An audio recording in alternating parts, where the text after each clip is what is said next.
I've seen EPRA now announcing that we have, for the first time in a long time, we have announced that they have announced a drop in the prices of petroleum and petroleum products. This is now the plans that were put by the government of Kenya Kwanza coming to fruition. A lot of people and a lot of naysayers made noise, oh, this G2G plus, it doesn't mean anything, it doesn't amount to anything. Now you're seeing what it means. Because the problem that was affecting us previously was a scramble for the dollar. And when people scrambled for the dollar, it weakened the Kenya shilling. What that in turn meant is that when any of the independent oil marketers were going to buy oil in the world market, their dollar was constrained.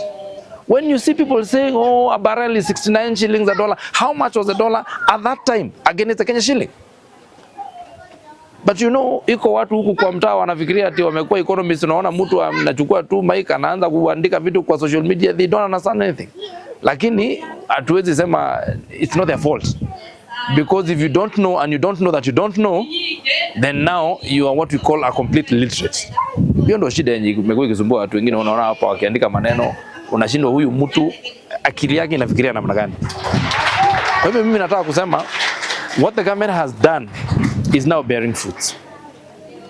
And we anticipate, because the dollar has now stabilized, it is not as volatile as it has been. And you know this has been caused by a lot of people who are now the gatekeepers of all the dollar that comes together in one block, which is KTDA.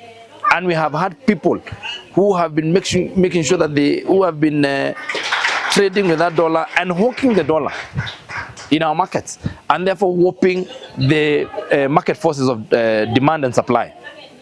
Now we are seeing a stabilized shilling movement, and in the future we expect that if that trend continues, which is going to continue, then we shall have the prices of fuel coming down.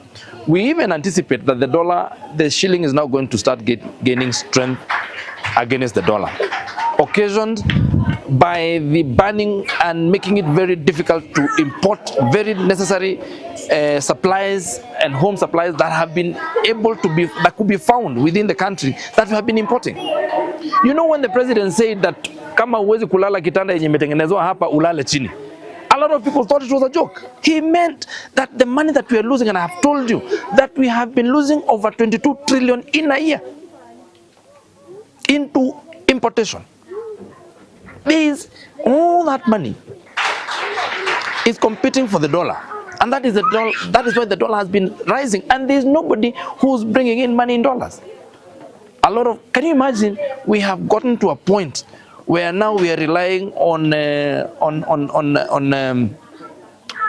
people repatriating dollars from other countries. That is where we are, and that is why the president has said we must first deal with this issue as it is.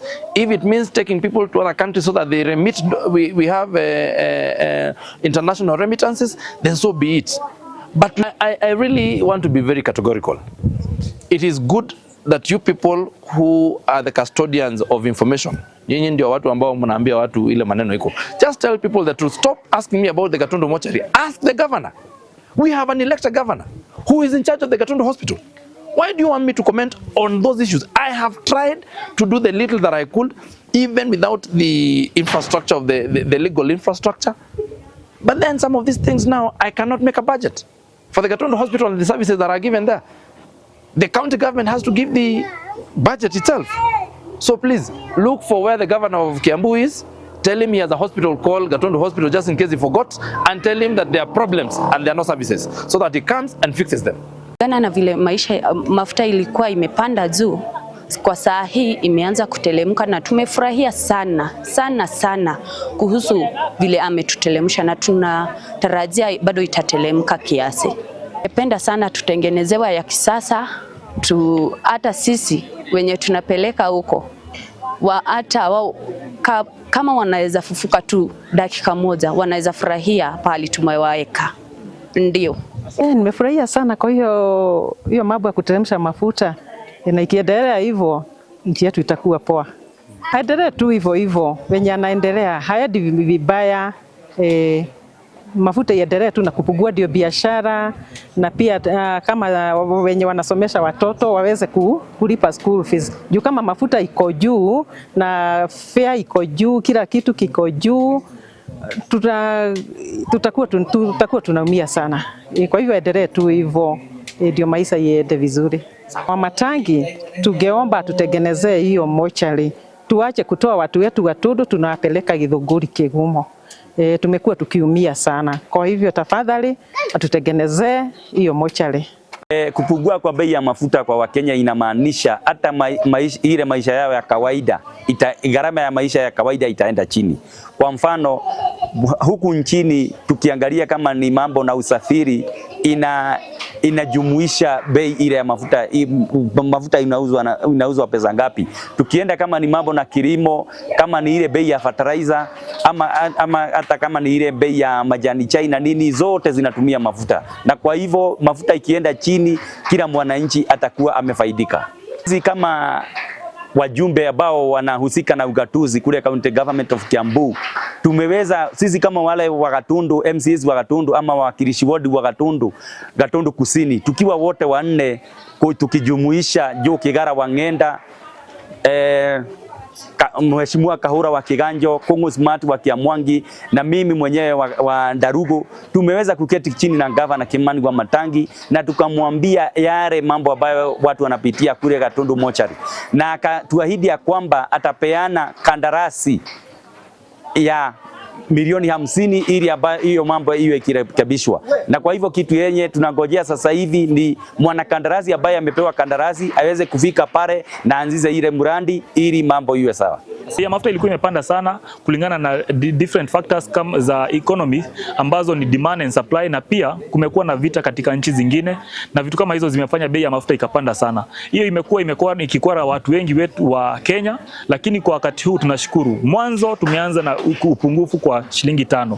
Nina imani kuwa hiyo bei ya mafuta itashuka zaidi na watu wetu wataweza kuishi, uchumi bei ya maisha itaenda chini, kwa sababu mafuta ndio inatumiwa katika kutengeneza vyakula tunavyokula, katika transport na mambo mengine kama hayo. Bei ya mafuta inaposhuka inamaanisha kuwa bei ya maisha pia itashuka, kwa sababu mambo kama hayo yameshughulikiwa. So tunashukuru serikali kwa yale mambo yanafanya, lakini kama jinsi Mheshimiwa Raila Odinga alivyosema kuwa bei ya mafuta inafaa kushuka na shilingi 50. Tuongee tu ukweli kama binadamu. Bei ya mafuta haiwezi shuka tu mara moja kwa shilingi 50, kwa sababu there are other factors that are involved in between. Sio kusema tu asubuhi unaamka bei ya mafuta imeshuka, lakini the body that is involved, EPRA, inafanya kazi yake, na nina imani kuwa miezi 2-3 inayokuja bei ya mafuta itakuwa imeshuka kwa bei ya shilingi 100 na kitu kama ilivyokuwa hapo mbeleni. Pia niongeze kuhusu mochari ya Gatundu Hospital, imekuwa ikitangazwa jinsi ilivyo mbaya na mambo kama hayo. Tunashukuru kuwa Kiambu County Government, tuliongea na yeye juzi, Kimani wa Matangi, na akatuambia ashapitisha tender, isha advertisewa, and we are waiting for the contractor now to come in January, akuje atengeneze hiyo mochari ili mili mtu anapoaga anawekwa mahali pazuri, ili pia wananchi wetu ama wanjiko wetu akuwe ana imani na hiyo mochari ya Gatundu. Na pia hospitali ya Gatundu tunaomba, kwa sasa watu bado hawajaridhika na zile services wanapata pale. So far Kiambu County imejaribu kidogo, lakini pia there are some gaps that need to be filled. Unapata watu wengine wanaenda pale hawapati dawa, wengine wanaenda pale wakitaka kufanywa scan hawapati. Lakini tunaomba na tuna imani kuwa Gavana Kimani wa Matangi atafanya kazi hiyo na atahakikisha kuwa kila mtu anapoenda kwa hiyo hospitali anapata huduma anayohitaji.